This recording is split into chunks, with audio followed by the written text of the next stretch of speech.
In the village of Apama, the land was fertile and the residents always had abundant harvest.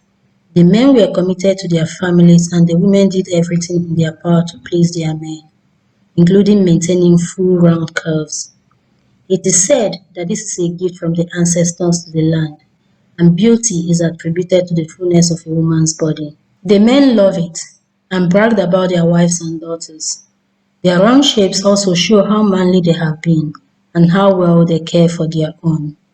Therefore, it was not news to find that to the people of the village, this was not only a mark of beauty, but a sign of good health, prosperity, and the ancestral approval. The women of this village followed this tradition to the letter, and as it is believed that the gods have endorsed this, the girl child is born big, and the mothers take time to nurture them to maintain their stature. For generations, mothers taught their daughters the importance of being well-fed, plump, and beautiful in the eyes of the gods. The village women ate heartily, and their bodies swelled into the shape that was both desired and revered. But a day came, in the year when the moon covered the sun, something strange and unexpected happened. After the sun began shining again, there was a great flood, and the river overflowed its banks. Amid the troubles, a baby girl was born to Mazioji, one of the nobles of Apam. The midwife sang praise to the gods for delivering the baby. The mother was happy, but as the midwife handed the baby to the father, who waited outside the delivery room, the whispers began. Is she sick? An elder asked. No, she is healthy, the midwife responded. What evil has Nneka committed to give birth to a baby like this? A woman whispered to her friend. Who knows? It may be her ancestor's crime that she is paying for. Have you forgotten that her great-great-great-grandfather was the one that caught the tree at Mpo, the tree that is known to house the spirits that trouble the land? The spirits may have come to retaliate. Onoka, her friend called out. Is what you describe not a great feat? It was that act that freed Apama from the grip of the evil that engulfed this village many years ago. If anything, the gods should be protecting her and her children. My friend, what do you want me to say? I can't think of any other reason. Just look at the limbs of the child she gave birth to. Something is wrong somewhere. And Onoka was right. She was not the only one thinking that. The baby's appearance was a concern. Though healthy, the baby was thin, far too thin. Her tiny limbs looked frail, her skin delicate, and her body lacked the robust fullness that was expected of Apama's women. Nneka was happy but also worried. She worried that due to no fault of hers or her child's, the child would be discriminated against in the village. For one thing, she was too thin, and for the other, her skin was too pale. Her husband assured her that the gods who gave them a child like this at such a time have their reason. All they needed to do was look after her the best way they could, so he named her Chimamanda. The council confronted Mazoji about the daughter born to him. He had confidently stated that he had not derailed from traditional and moral expectations of him as a man, a husband, a son, and a member of the noble council, and neither had his wife. If anything, they should question the gods who have given him a child like Chimamanda. Despite Mazoji's firm belief that his child was normal, he wanted to dispel all doubts, so he invited the healer. Do not fear, the village healer, an old woman named Ugo, told Nneka and Mazioji. This child is different, but there is power in her difference. The gods do not make mistakes. This confirmation of their belief gave the parents the strength they needed to nurture and raise their baby. They were not oblivious to how they were being judged in the community, or that they were not invited to some occasions because they would bring their baby with them. As Chimamanda grew, her difference became more pronounced. Despite Nneka's best efforts, feeding her daughter the richest food and giving her the herbs that were said to encourage growth, Chimamanda remained slender. Her arms and legs stayed slim, her face narrow, and her body light. In a village where girls her age were already showing signs of the covetous beauty that Apama valued, Chimamanda's figure stood out like a solitary tree in a wild field. Everyone, even those who just arrived in the village of Apama, knew of the once slender girl of Apama. The other children often teased her. Skinny Amanda they would call out as she walked by. They discriminated against her and did not want to play with her. They believed her body was not built for their games, dance, and company. Why don't you eat more? Don't you want to look like us? Some who pitied her would suggest. Amanda tried not to let their words sting, but deep down she felt the weight of their judgment. No matter how much she ate or how hard she tried, she could never gain the weight that was considered beautiful. So she gave up trying, but she was often alone as no one wanted to be her friend. Her mother, Nneka, was always there to comfort her.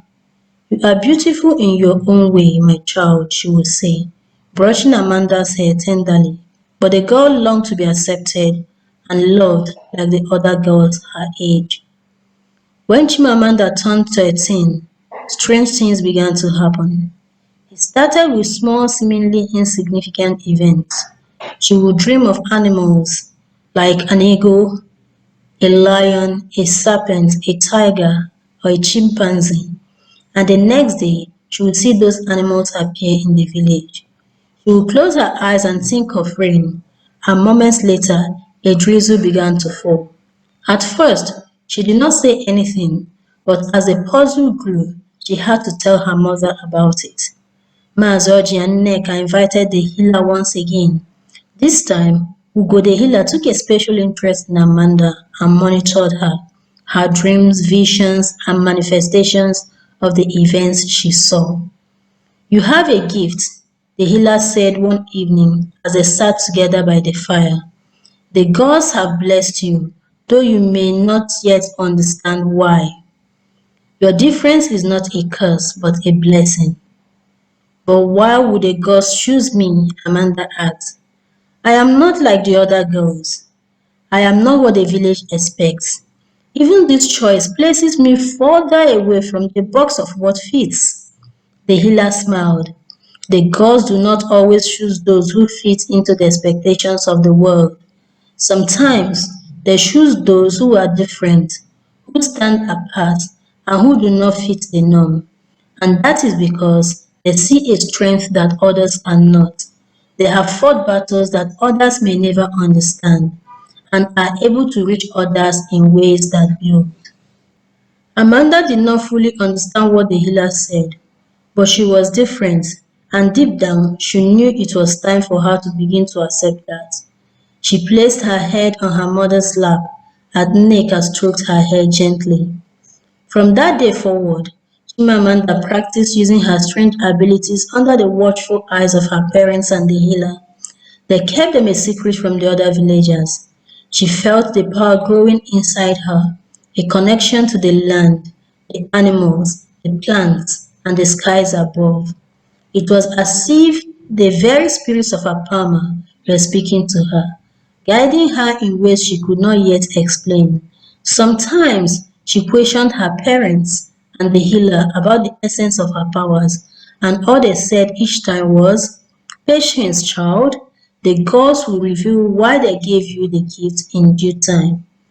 In the year Chimamanda turned 17, a terrible drought struck the land of Apama.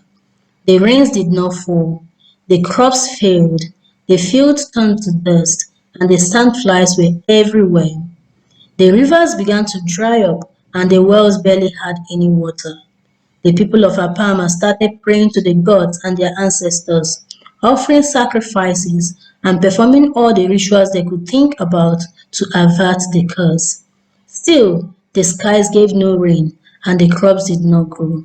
They had started using food from the reserve, and the council was lost and worried about how to keep feeding the people if the situation persists. One night, as Amanda lay in her hut, she had a dream. In the dream, a great spirit appeared before her, taking the form of a lion with amber eyes. Although fearful, the lion spoke gently but in a deep voice. Chimamanda, the spirit said, the village is in grave danger, and only you can save it. The gods have given you the power to call forth the rain, but you must be brave. The ancestors will guide you, but the task will not be easy. Will you accept this burden?